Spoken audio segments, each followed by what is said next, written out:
Hi guys. So what I wanted to do is create a video so I can walk some of you through the basic concepts that we talk about in trading. You can go a lot deeper with these, but you really actually don't need to go much deeper than what I'm about to discuss. With trading, once you know what to look for, once you know what to do, it can be pretty straightforward. It's just sort of getting your emotions in check and things like that. But it can be a little bit overwhelming at the start. So these are the main concepts that I'd like to describe and explain, and hopefully will help you guys with trading and understanding some of the other videos and what I'm talking about. Be patient. It took me some time to learn some of this, especially to do with the candles themselves and a couple of other things. Maybe rewatch the video, try some other resources, stuff like that, and well, actually, the best way would be to trade. The more you trade, the better. The more this stuff just gets into your long term memory, and you start to see patterns over and over again. So looking at this, looking at a Bitcoin chart here, I wanted to start with the candles themselves. So each one of these candles represent a particular amount of time. We change the time frame. So I'm looking at a day here. If I changed here, it's a week. So, for example, looking at what's contained within one of these, this is all the data of 1 week. I'll go back to the daily.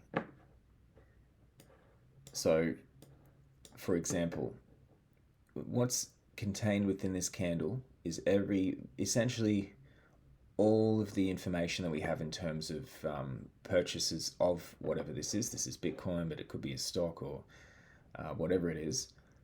So we've got the lowest price within that day and then the highest price within that day. So within one day, these are the ranges and everything in between. The larger part of the candle represents the actual time frame. So for example, with the red candles go down, they start at the top and they finish at the bottom. That's what makes them red. The price went lower. So at the start of that day, the precise moment the day ticked over, that's the price it was at. And then at the close of that day, that's the price it was at there. So between there, open and close. It's the opposite with the green. So the green candles, they open here and they close here for one day. So obviously we don't know whether it's green or red until the end of that period of time. It would change the color as it ends. As it closes above, it's green, closes below last price, it's red. So you may think what these are called. So this is called the body. These are called the wicks. And what they do is they represent any other orders that were captured during that time frame, but just wasn't the time in which it opened and closed. So maybe the price went all the way down and it was stuffing around here a bit, went up again. But at the actual time that it closed, the price was here. Just means that it went to these areas during the period of time. This one, as you can see, there's actually quite a low range between the open and the close price. The actual the actual wick was huge. So this means there was a huge variation. Price went lower, lower, lower, lower, lower, but there were a lot of buyers stepped in, so pushed it up. So in this candle alone, you can sort of see that there's a bit of buy pressure here. The buyers are getting stronger. The sellers tried really hard to push it down, but before the end of that day, the buyers bought it up again and we got up here. And then, it doesn't happen all the time, but as you can see, this suggests potential buying pressure, so the price may go up, and it did go up a little bit. This is never 100%, of course, but it's just an idea about what the candles can do. There are many other patterns. There are many other different types of patterns and names to these. But if you understand that, then that's a good basis to build on. So the next one I wanted to talk about was support and resistance. It's very important. You could argue one of the most important. If you needed to learn one thing about trading, it would be this. So let me turn this off.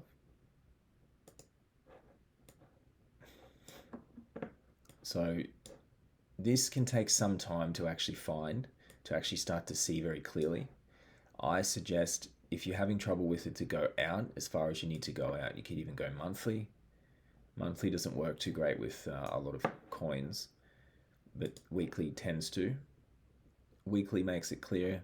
I like the daily. Daily can be a little bit more messy, but you have a lot of touch points, which we'll talk about.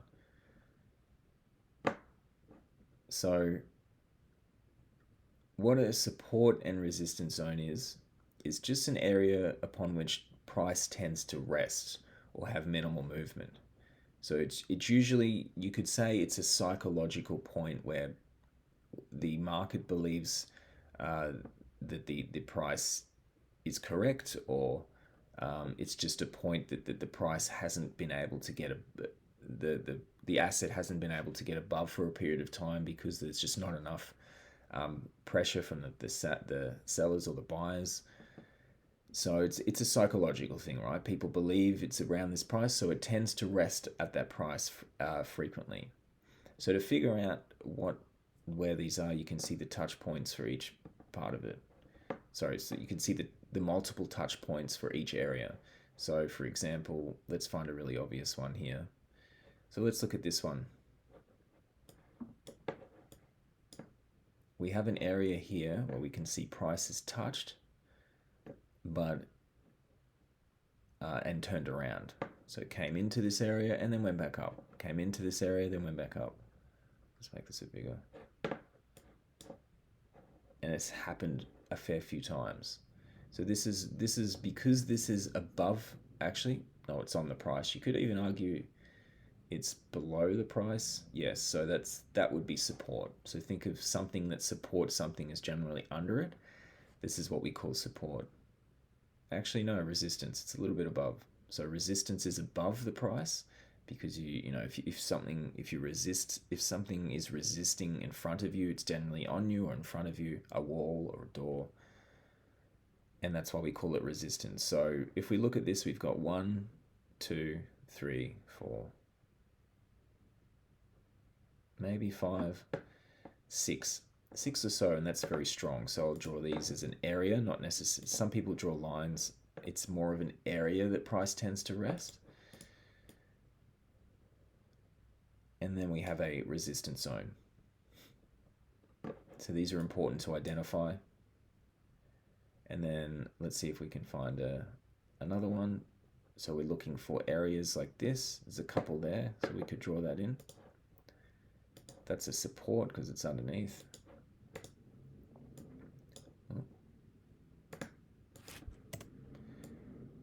And you could say that that's one as well.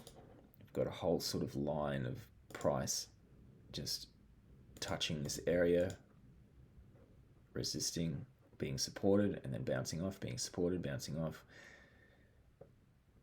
So looking at that, we already kind of looking at a map of price. We can sort of see that these are areas that price tends to rest. And what we find is that when price does break out, it will go to the next area and then bounce off that. So this starts to give shape and we start to be able to see things a bit clearer. So the next thing I wanted to look at is a trend line. These can be somewhat easy to spot. I'm not sure if I'm going to be able to find one. Yep, we can find one here. Okay. So if you see this area, you see a nice clean line here where price just bounces off.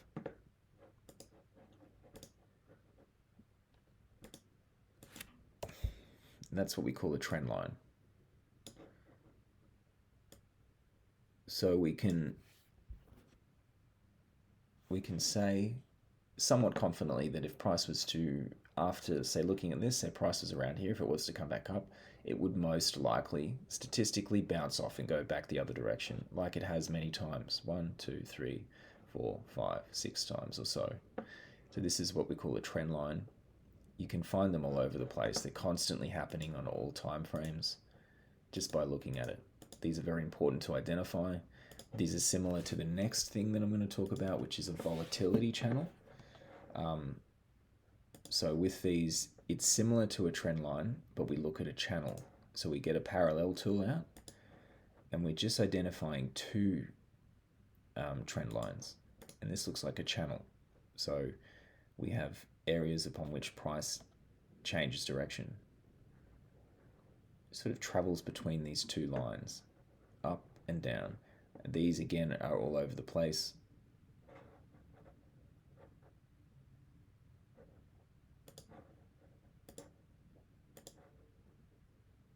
There's another one. You can see them everywhere. So they're very important to identify. For example, price has done this a couple of times. If it does it again, we're going to assume that it's most likely going to go up and come back down. So this is one way. You can even just trade using these. It's quite a good way to trade, just using volatility channels. It's a good way to learn anyway.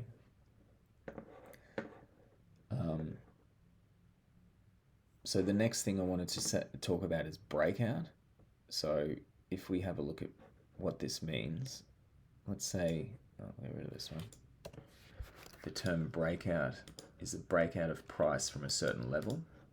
So this is a fairly common thing to happen where we draw our trend line in, price is respecting the trend line multiple times, and then we see price actually break through the trend line suddenly, touches a trend line, we call that a retest.